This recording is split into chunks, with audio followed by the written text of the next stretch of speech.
If you're an entrepreneur, yung weakness mo binigay mo sa ibang tao, pwede kang lukuhin nun. O hindi, sa akin ikaw mismo nagsabi, they will not love your money like you would. So I'm not asking the entrepreneur to be good, to be expert in his weakness, but to understand enough to be able to want to contribute and to have a little control.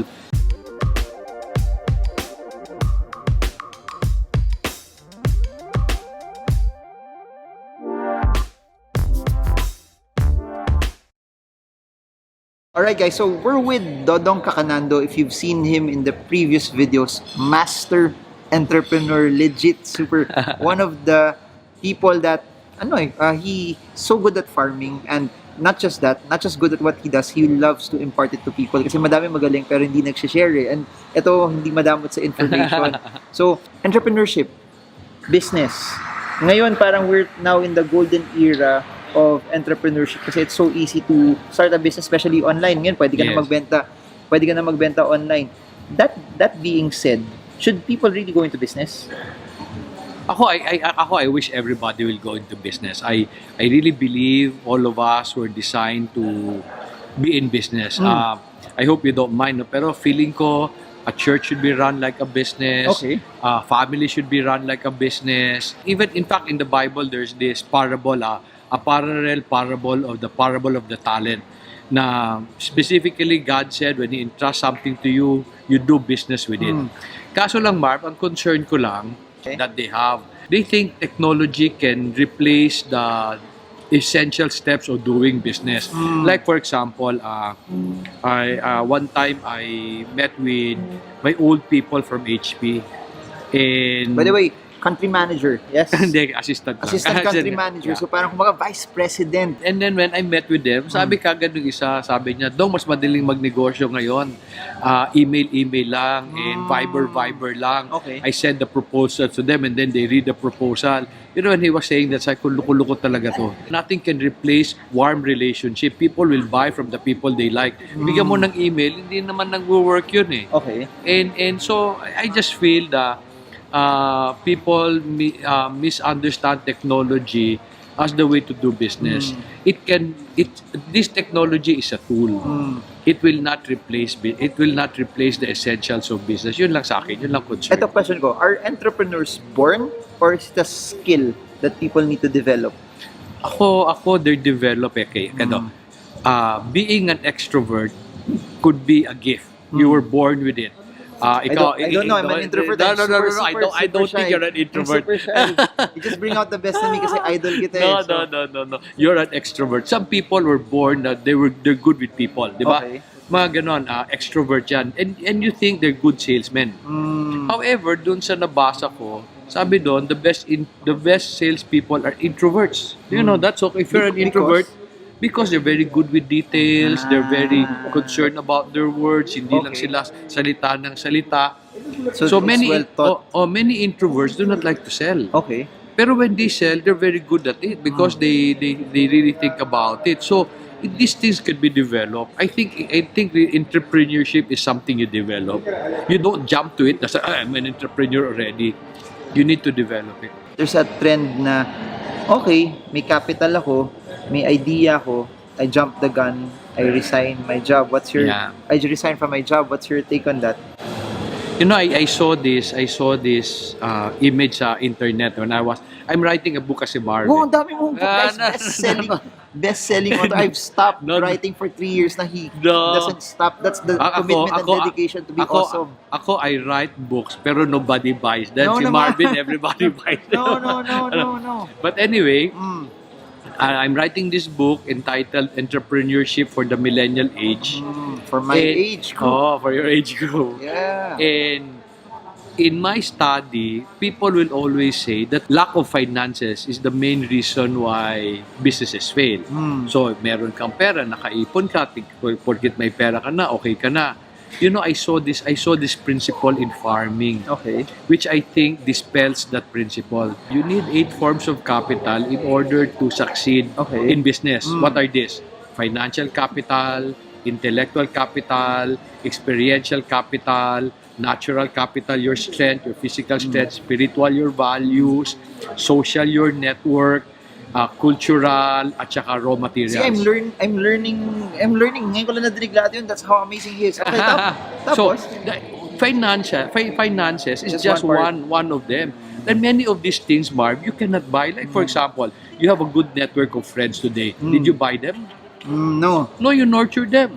Okay, experience. Can you buy them? No. So what do people do to buy experience? They hire consultants. Pero that's the experience of the consultant. When the That's their- consultant leaves, anong naiwan sa'yo? Tsaka pero na-realize ko sa consultants na ganyan, iba pa rin pag pera mo kasi the consultant can say Yeah, something definitely. pero hindi niya kasi pera. Oh, So it's different compared na you have skin in the game na nandun Yes. ka. Tsaka wala accountability. So ito nangyayari sa maraming farms. No? People go into farming, they hire a lot of consultants. Tapos the farm did not work. The consultant left. So who Wala gained na. experience? The consultant. The consultant. So yun, you need all those eight in order to succeed. Okay. So finances is just a small component. So do not jump into a business only because you have finances. Make sure you have those other the 7 other capitals. And I've seen this Di ba, Marv, ako, you know naman na wala naman akong pera nung nagsimula Tapos ngayon, grabe guys, super on the top. Owns half of Wala pa rin Bukidnon pera. already. Okay, but anyway. Pero lupain sa Bukidnon guys, grabe. Okay. Di ba, pero what we gain over time was experience, our values grew, our friends grew, and these are the things that help us overcome the lack of financial capital. So you said about consultants, then as compared to doing it yourself, would you suggest it to people na, wala akong masyadong alam, but instead of getting a consultant, I'll just get a partner.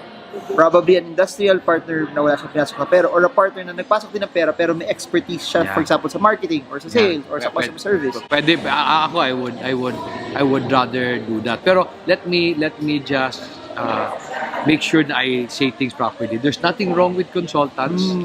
You try to tap their experience, Okay. but do not rely on them to run your business. Nagbigay sila ng suggestion, gawin mo, sarili mo. You try it if it really works. Para kasi pag sinubukan mo, ginawa mo, now you have gained the experience, hindi sila. And with that being said, no, what I've been seeing now, since social media and digital is so new, Yeah. there's so many big companies na walang alam doon, and they're just getting consultants also. Yeah. And parang it's not working a lot for them because they don't know how it is also. Ako, I believe in dipping your fingers in things to try how warm or how good it is, di ba? Okay. Para maka-adjust ka, para ikaw ang mag-gain ng experience. Now, meron nagtanong sa akin, Marv, sabi niya, di ba, you should just focus on your strength. Okay, pag yung weakness mo, ibigay mo sa ibang tao. Sabi ko sa kanya, you know, if you're in a corporation na can hire many people, okay lang ako dyan. Pero if you're an entrepreneur, yung weakness mo, binigay mo sa ibang tao, pwede kang lukuhin nun. O hindi, sa ikaw mismo nagsabi, they will not love your money like you would. So I'm not asking the entrepreneur to be good, to be expert in his weakness, Okay. but to understand enough to be able to want to contribute and to have a little control. You cannot just let go of your weaknesses. If you would rank these 5 things as an entrepreneur, how will you rank it? Skill, capital, loving the business, experience, and then probably what the business is making a difference. Madaming tao, business ako dito because this is what I love to do, pero wala naman siyang skill doon, or wala rin siyang capital para doon, or madami naman nagdinegosyo na, and ito yung gusto ko kasi it will make a difference in the lives of people, pero wala naman bumibili ng product nila. Meron naman, galing sila doon, pero wala, they lack the capital for it. Yeah. So, yun. Number 5, Okay. pinakabababa, capital. Capital. It's the least that you agree. need. Okay. Okay? Number 4 would be where you make an impact. Where you make an impact. Okay? Number 3 is loving what you do. Loving what you do. Number 4 para sa Number akin 2. is experience. Okay. And then skills. When you start a business, dapat you should have already the skills for it and the experience Okay. already. Yun yung I think yung sinasabi ko parati, Marv. Ito na meron ako I can build on it. I can build on these things. My experience and my skills, I can always build. Now, if you love what you have, your skills and experience, you can basically do anything. You know, I saw this quote, Marv. Ang ganda ng quote. Sabi niya, If you love everything you have everything you need. Galing. Di ba? I have the skills. I have the experience. I decide I will now use this and love whatever business that is produced from them. Basically, the principle is saying, now I have everything I need. You're making the impact, you're making the difference. You can easily make a difference if you love what you're doing. Totoo. Diba? Based on what you already have. Money to me, It's the last, no? money kasi to me is just a tool eh. To So me, true. money is just a tool and a reward. It's a tool to grow business.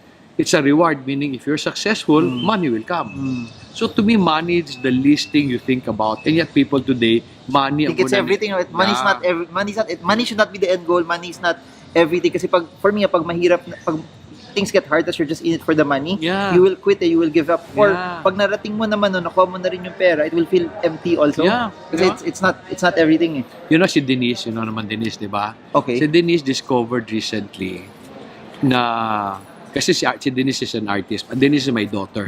Sabi niya artist siya. So akala Link niya above for Denise. nakala niya na ang passion talaga niya fashion design.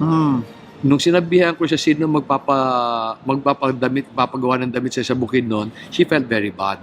Then she went to art, di ba? Akala niya art na ang passion niya. Then she did realize, sabi niya, no, Papa, my passion is to create things. To create something nice. Ganun tayo, di ba? When you create something nice from what you have, di ba?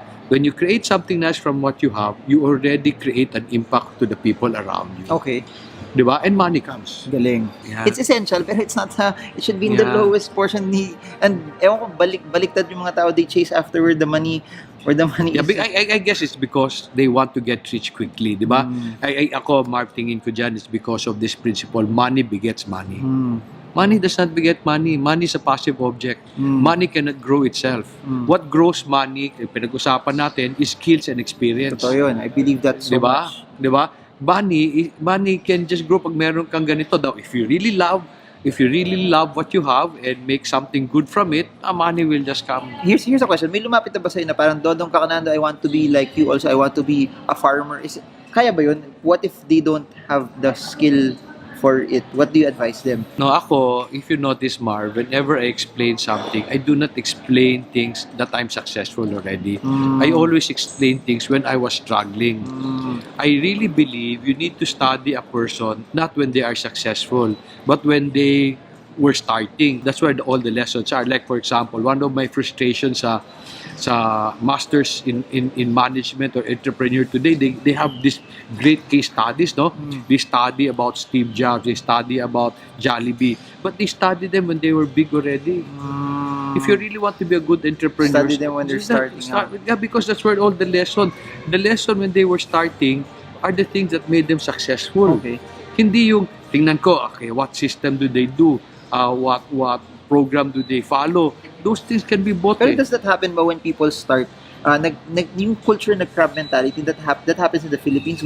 Why is that parang a prevailing theme sa atin compared to other Ako countries? feeling ko, kaya lang may crab mentality because we want to copy. Parang, ikaw, may ginawa ka, kukopyahin kita as Okay. is. Siyempre, masasama loob mo. Ah. Di ba? Yung kasing galing lang tayo, so I pull you down because you're trying to be better than me. Ako, Marv, I never want to be better than anybody. I just want to be better than myself. That's a good O parang, kasi the comparison shouldn't be kasi the other person. The comparison should be parang, yourself. Di ba? I feel I'm as good as him. O Okay. umaangat siya, baba ko siya. Ako, I'm just comparing myself with myself. Okay, so tama bang benchmark when you're an entrepreneur? Okay lang may mga idol ka pero wag ka mainggit kung magaling sila. Wag ka rin mayabang kung mas mataas kung Yeah. mas ano kasi your peg should always be how can you better yourself Yeah. also. There's this verse in 1 Thessalonians chapter 4. Sabi niya, make it your ambition to live a quiet life.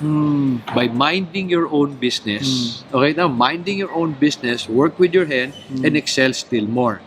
Sabi niya, if you want to have a quiet life, wala kang kaaway. 1, mind your own business. Your own business.